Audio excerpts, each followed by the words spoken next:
بسم اللہ الرحمن الرحیم۔ آپ نے اپنی سیاسی زندگی کا آغاز جو ہے وہ بینگ اے اسٹوڈنٹ جمعیت سے سٹارٹ کیا تھا۔ ابو العلا مودودی کے ساتھ آپ کا نظریات کی حد تک بنیادی اختلاف کیا ہے؟ آپ کا یہ فرمانا صحیح ہے۔ ویسے تو لفظ سیاسی زندگی آپ سے نہ کہیے، بلکہ یہ کہ میری جو بھی اجتماعی جد و جہد ہے اس کا آغاز تو ویسے ہو گیا تھا۔ میں جب کہ ابھی ہائی اسکول کا طالب علم تھا تو اسٹوڈنٹس فیڈریشن کا میں ایکٹیو ورکر تھا۔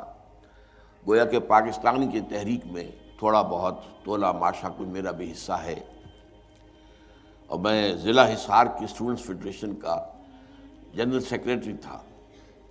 البتہ یہ کہ پاکستان بننے کے بعد سے، یہاں آنے کے بعد سے لے کر پھر 15 برس تک میں جماعت اسلامی کی تحریک سے وابستہ رہا ہوں۔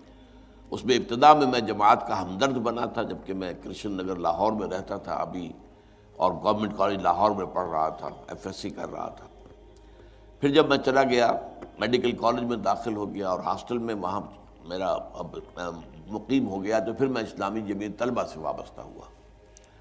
پھر جب MBBS سے فارغ ہو گیا تو پھر جماعت اسلامی کا رکن بن گیا۔ یہ ٹوٹل بنتا ہے 15 برس۔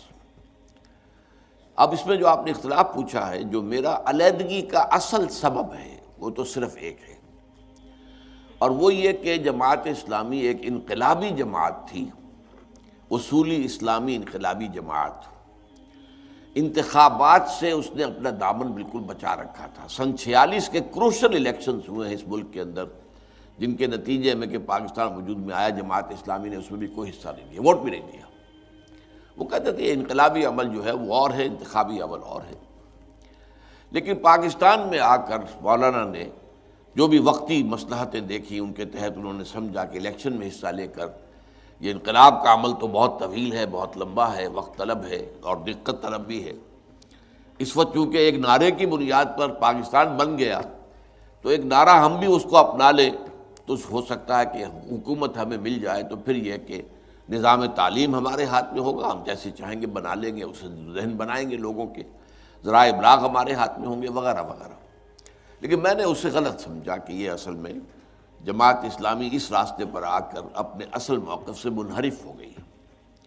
پھر یہ بھی نہیں ہوا کہ میں صرف اس خیال کی وجہ سے علیحدہ ہو گیا، میں نے یہ خیال پیش کیا پوری قوت کے ساتھ جب جماعت میں ایک جائزہ کمیٹی اس کے لیے بنائی گئی کہ جن لوگوں کو پالیسی سے اختلاف ہے وہ ان سے بات کریں۔ تو میں نے پہلے زبانی گفتگو کی، انہوں نے کہا آپ اپنی بات لکھ کر دے دیں، تو پھر میں نے 250 صفحے کا بیان دیا، اور وہ اب بھی موجود ہے کتابی شکل میں، تحریک جماعت اسلامی، ایک تحقیقی مطالعہ جس میں میں نے ثابت کیا کہ اس ایک اقدام نے جماعت کی تحریک کی نوعیت کو بدل دیا ہے۔ پہلے وہ ایک اصولی اسلامی انقلابی جماعت تھی، اب وہ اسلام پسند قومی سیاسی جماعت بن گئی۔ تو میرا جو ہے، چونکہ مولانا مودودی جو ہے اس پر مصر رہے، بعد میں بہت عرصے کے بعد سن 70 کے الیکشن کے بعد مولانا نے تسلیم کیا کہ یہ غلطی تھی جو ان سے ہوئی ہے۔ بہرحال لیکن جب تک کی بات میں کر رہا ہوں، یہ سن 55-56 کی بات ہے، تو مولانا اس پر جمے ہوئے تھے، لہٰذا میں نے راستہ ادا کر لیا۔ لیکن اس کا یہ مطلب نہیں کہ مولانا مودودی سے کوئی اور اختلاف نہیں۔ مولانا مودودی ایک تحریک کے شروع کرنے والے بھی تھے، تو اس تحریک کے بنیادی فکر سے تو میں متفق ہوں، سوائے اس طریقہ کار کی تبدیلی کے۔ لیکن اور بہت سی باتیں ہیں جن میں مجھے اختلاف ہے، مثلاً یہ کہ اسلام میں زمینداری کا معاملہ اور جو ایبسینٹی لینڈ لارڈشپ ہے، اس کے بارے میں ان کی رائے کو صحیح نہیں سمجھتا۔ میرے نزدیک امام ابو حنیفہ اور امام مالک کی رائے زیادہ صحیح ہے، قاضی ابو یوسف اور امام محمد کی رائے کے مقابلے میں، کہ مزارعت حرام ہے، اور ہمارے ہاں کی ساری خرابیوں کی سب سے بڑی جڑ جو ہے سیاسی اور قومی زندگی کی، جو بس کی گانٹھ جس کو کہتے ہیں، زہر کی گانٹھ، وہ یہی جاگیرداری ہے کہ ان جاگیرداروں کا یہ ایک جو میوزیکل چیئرز گیم بن کر رہ گئی، یہ ہمارے یہاں کی سیاست۔ میں اس میں مولانا مودودی کے موقف کو صحیح نہیں سمجھتا۔ اسی طرح خلافت و ملوکیت نامی کتاب مولانا نے لکھی، وہ لکھی اس وقت ہے جب کہ ہم جماعت چھوڑ چکے تھے، اس کے بعد کی ایک تحریک ہے ان کی، تو اس کے بھی آدھے حصے کو میں بہت عمدہ سمجھتا ہوں۔